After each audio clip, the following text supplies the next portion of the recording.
Olá, eu sou a irmã Martina e esse é o sétimo encontro da nossa série sobre grandes cardeais do século XX.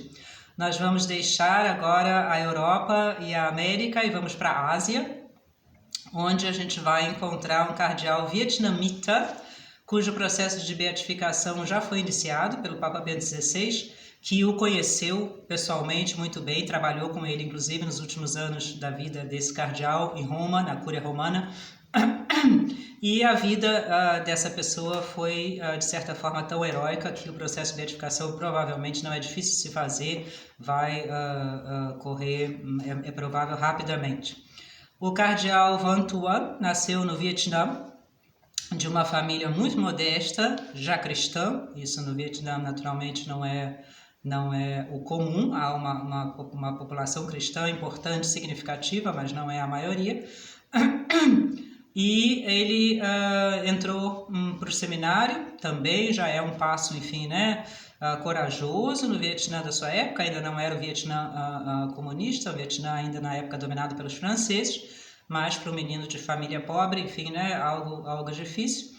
E no seminário sempre se destacou não como um aluno brilhante, enfim, né, fora do comum, mas como uma pessoa, sobretudo, muito piedosa, de vida religiosa muito profunda, uma pessoa, inclusive, muito discreta, muito assim, que gosta de passar despercebido, não tem talvez, né, características muito fortes de líder, mas no qual os superiores do seminário reconheciam uma vida de piedade realmente fora do comum, excepcional.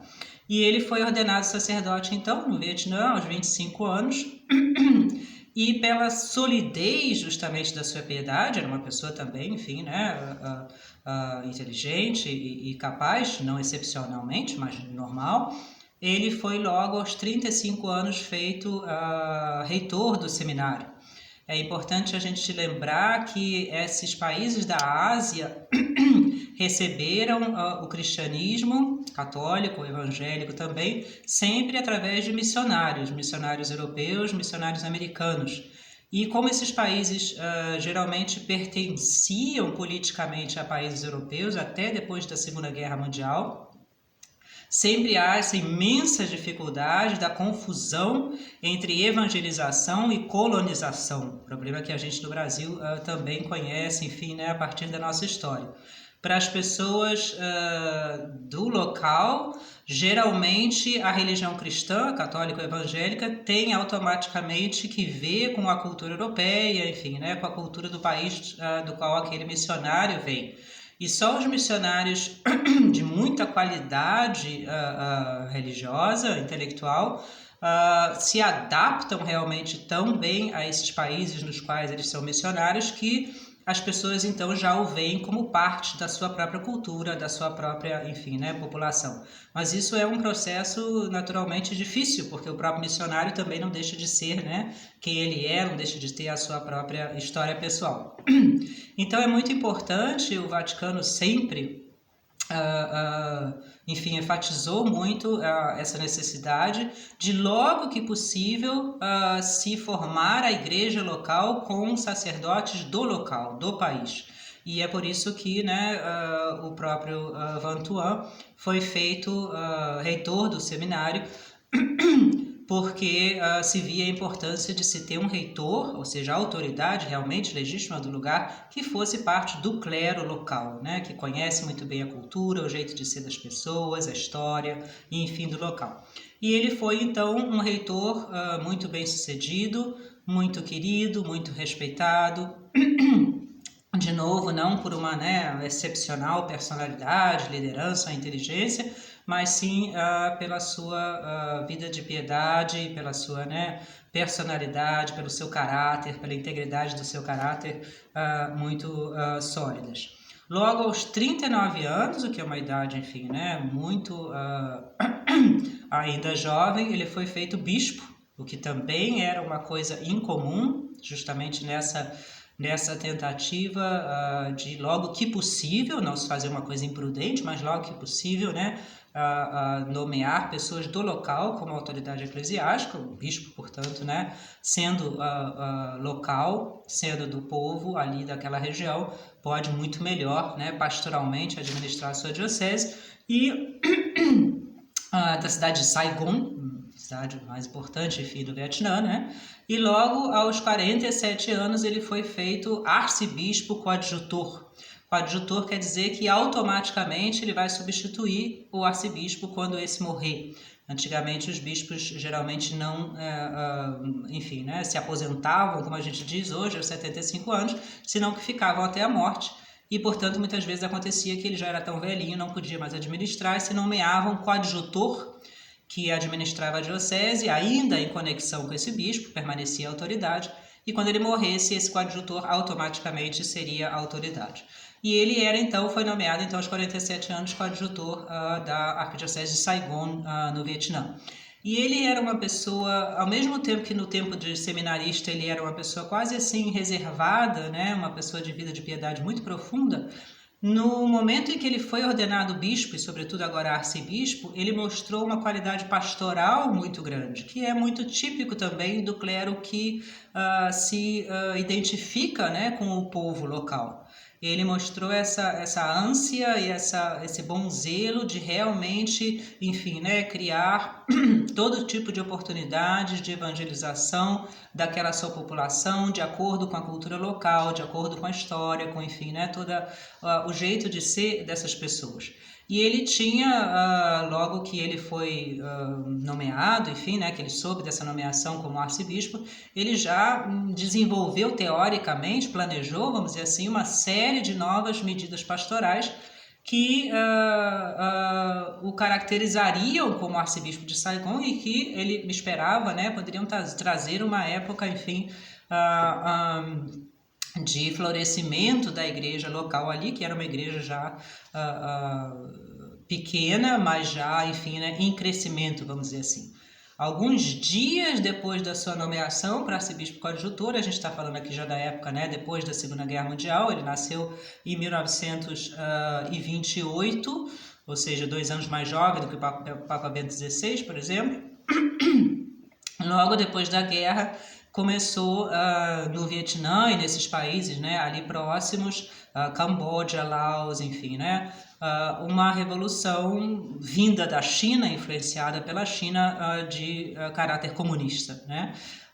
Grande parte da população, sobretudo o pessoal mais de elite, né, intelectual, como é sempre o caso, entrou para o Partido Comunista, fizeram o Partido Comunista Nacional e a sua grande bandeira era justamente, né, expulsar os colonizadores, nesse caso os franceses.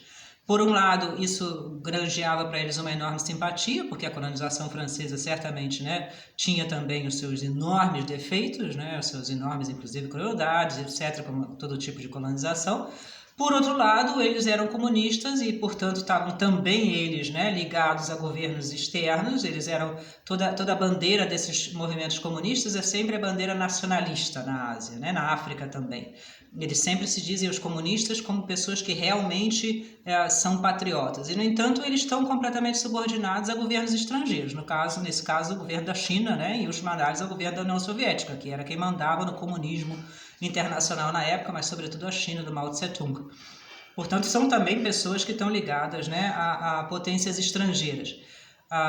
E, claro, toda a ajuda imensa da China, sobretudo o tamanho da China, a quantidade de pessoas da China, né, fez com que esses movimentos acabassem sendo bem-sucedidos. Aconteceu também na Coreia isso, né? Por mais que a França tivesse anteriormente poder ali, era impossível para os franceses mandar tropas suficientes lá para a Indochina para combater pessoas do local que estavam sendo ajudadas por milhões de pessoas da China, enfim, né, que já era uma ditadura nesse momento.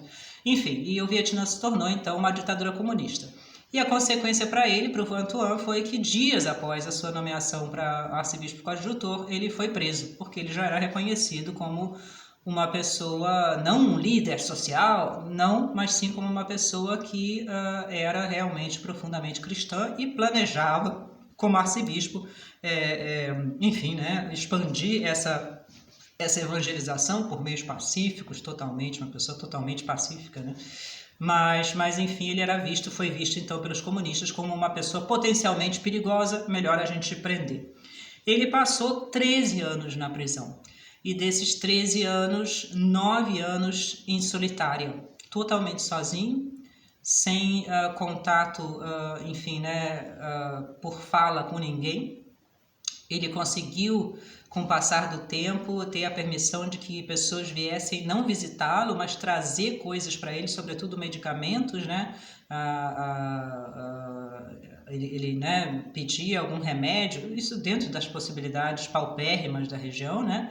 E com essas pessoas que pertenciam, então, eram também cristãs, católicas, ele muitas vezes conseguia um contato, às vezes, né, uma palavra, uma coisinha escrita que essas pessoas mandavam para ele, sempre escondido, por exemplo, na sola do sapato, né? Dava um sapato, entregava um sapato para ele velho, e na sola tinha um recadinho, coisas assim.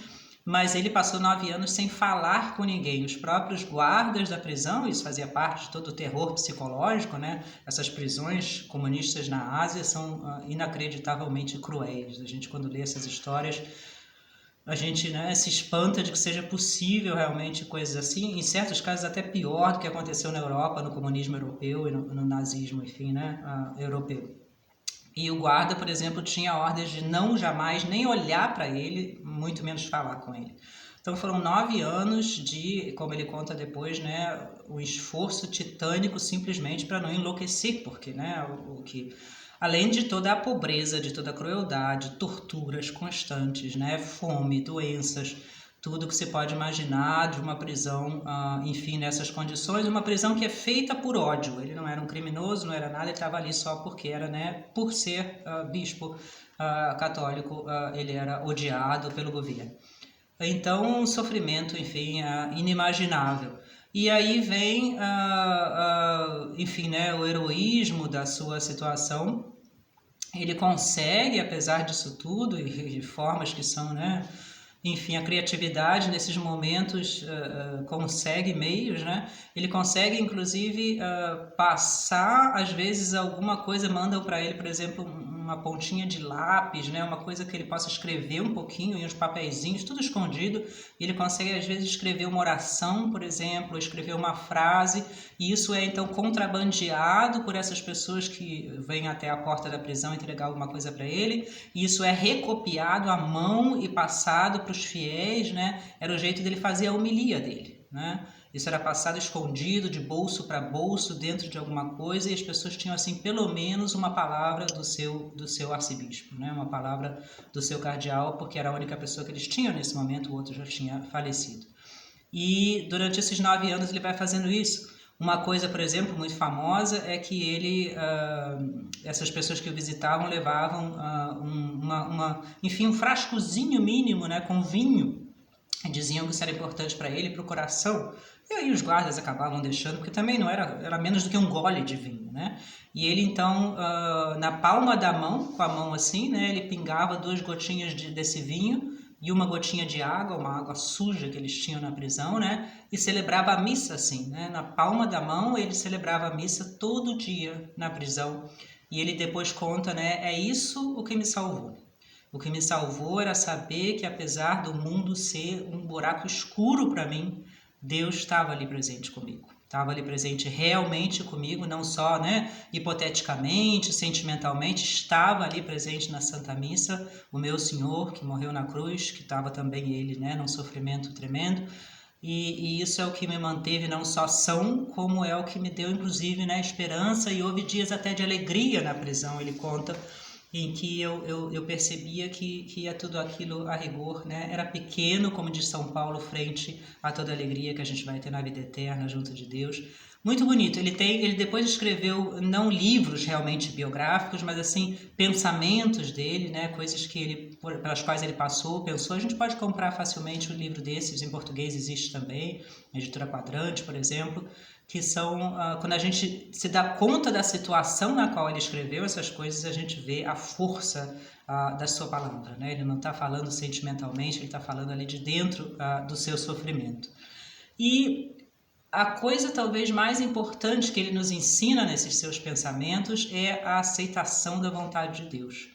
Ele conta como para ele, sobretudo nos primeiros anos, o motivo maior de sofrimento era pensar, eu estava cheio de planos, eu estava, né, já era arcebispo coadjutor, e eu realmente acreditava que eu poderia, de certa forma, influenciar, mudar a igreja no Vietnã. Por que Deus me deixa estar nessa situação? Por que Deus, em vez de, né, me dar os meios necessários para que eu fizesse aquele bem que eu queria fazer, eu estava fazendo tudo para Deus?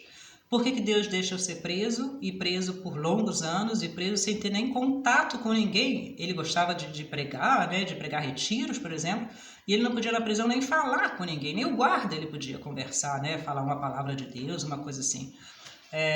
E ele diz, eu passei realmente os primeiros anos assim, afundado nessa quase depressão terrível, né, de pensar, Deus me deixou.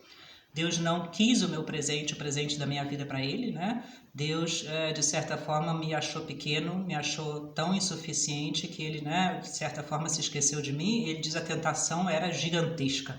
Inclusive porque psicologicamente os guardas diziam isso também, né? O senhor já foi esquecido, ninguém lembra do senhor. Os guardas na época, porque eles fazem, né, como é que chama isso? Interrogatórios, né, com tortura e tudo. Fora isso eles não falavam com ele, mas nos interrogatórios, claro, falavam.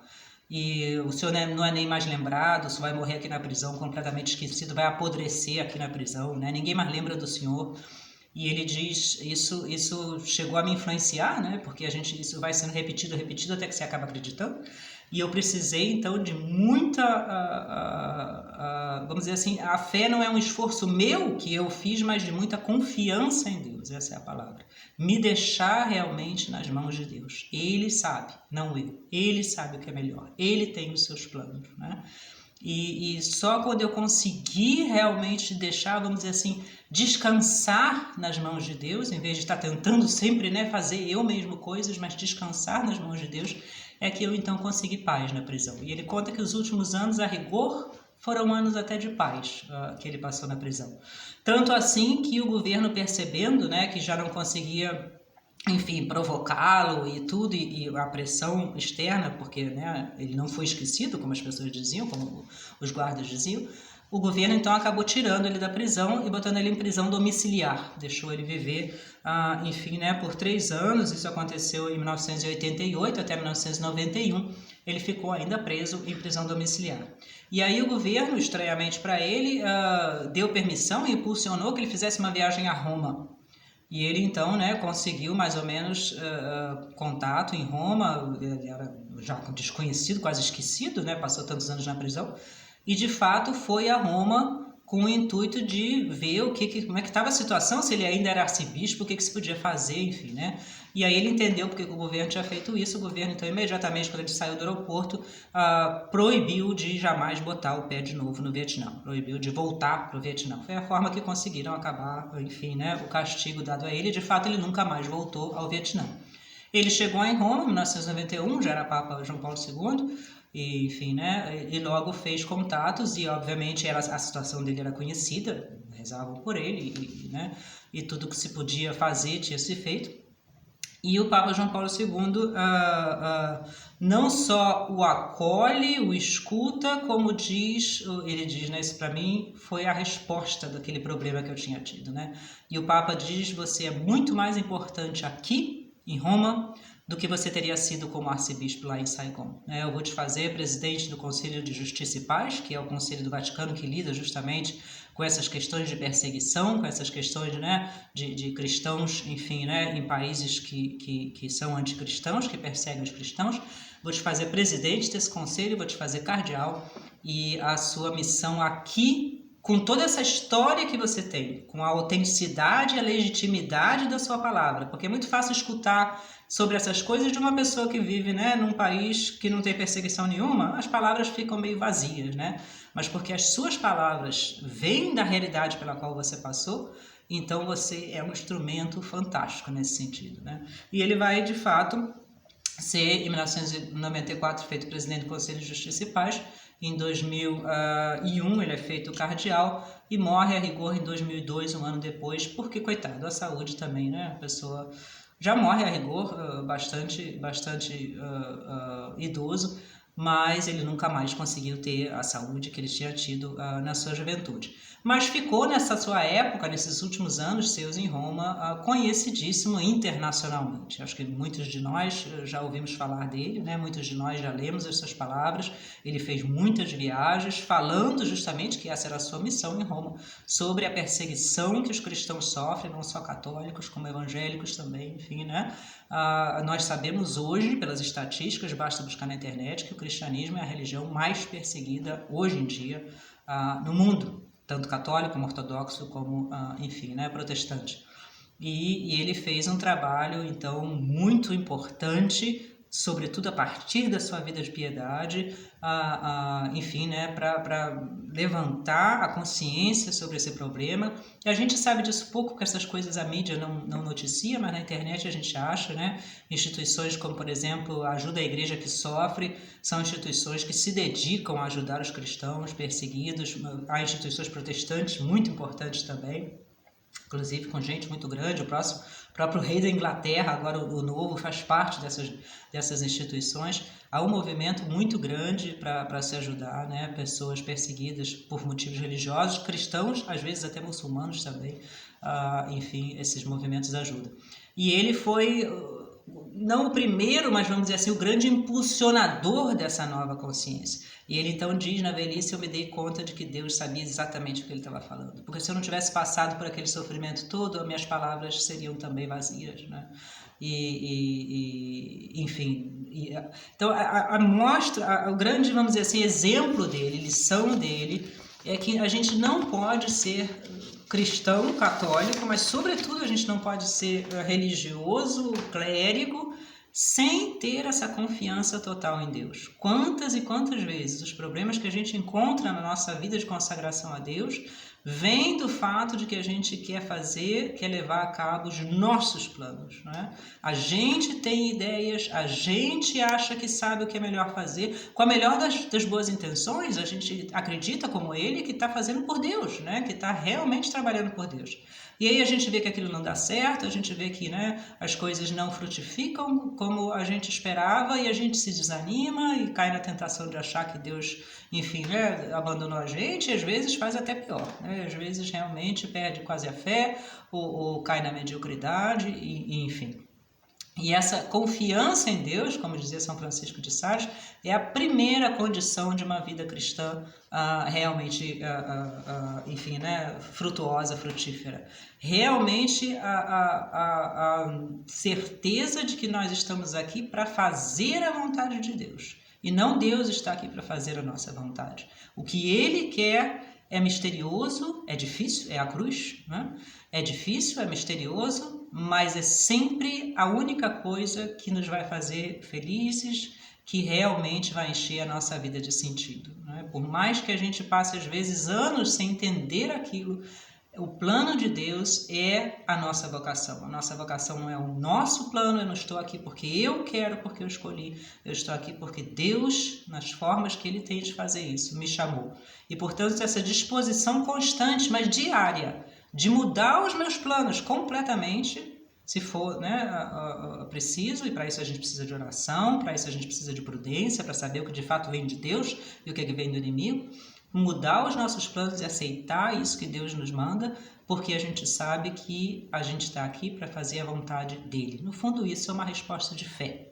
Quem, no fundo, não busca fazer a vontade de Deus é porque não acredita em Deus, né? Se a gente realmente acredita em Deus, a gente sabe que só tem sentido fazer a vontade de Deus. Não tem sentido nenhum fazer outra coisa, sobretudo para quem é consagrado a Deus. A gente é consagrado a Deus.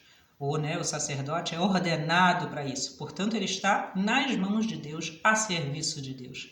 E no caso do cardeal Vantuan, isso significou 13 anos de prisão e de tortura, que no entanto frutificaram no fim da vida, né? Com um bem enorme, um bem gigantesco. Deus queira que ele seja beatificado e canonizado em breve, para que a gente possa ter, né, oficialmente mais a intercessão desse santo, sobretudo pelo clero, sobretudo pelos sacerdotes, pelos bispos, pelos cardeais, né, para que realmente se submetam cada vez mais com essa piedade firme à vontade de Deus. Um grande abraço, até o próximo encontro.